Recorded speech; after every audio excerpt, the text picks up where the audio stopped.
Peggy 18. Amalur is changing. Magic, once lost to the mortal races, has returned to the world. This is the age of Arcana. Order is giving way to chaos and destruction, and the Fate Weavers know that there are none in this world fated to save it. But hope lies in one who has already died, a hero who will embark on a quest to reshape the fate of the world.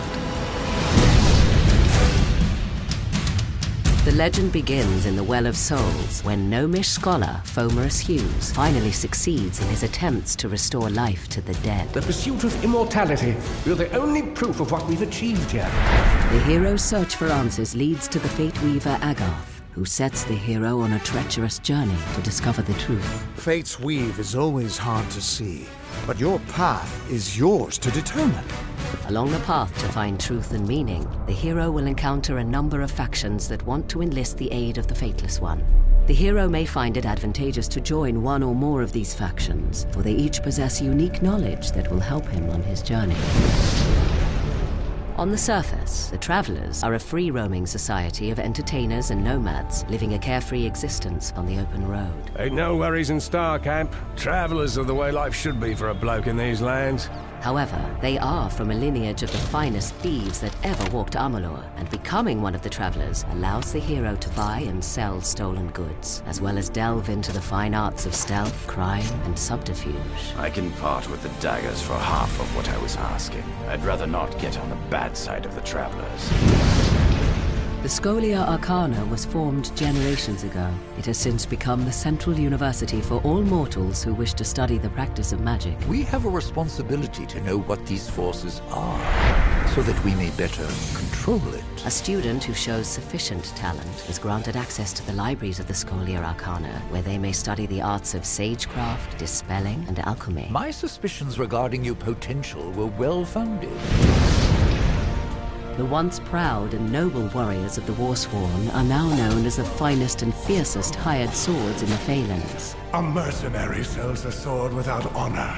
The Warsworn sell honor armed for battle. The name of the Warsworn strikes fear into the hearts of enemies throughout the land.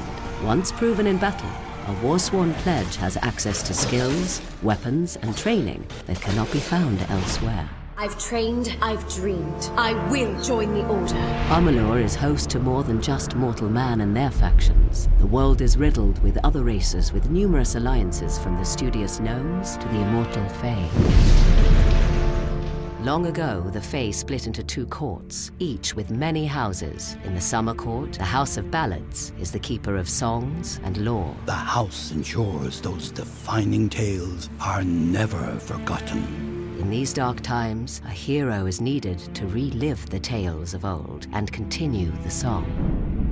Meanwhile, in the Winter Court's House of Sorrows, few follow the old ways, and for the first time in living memory, the House of Sorrows will welcome an outsider into their ranks. It is not a simple task I ask of you.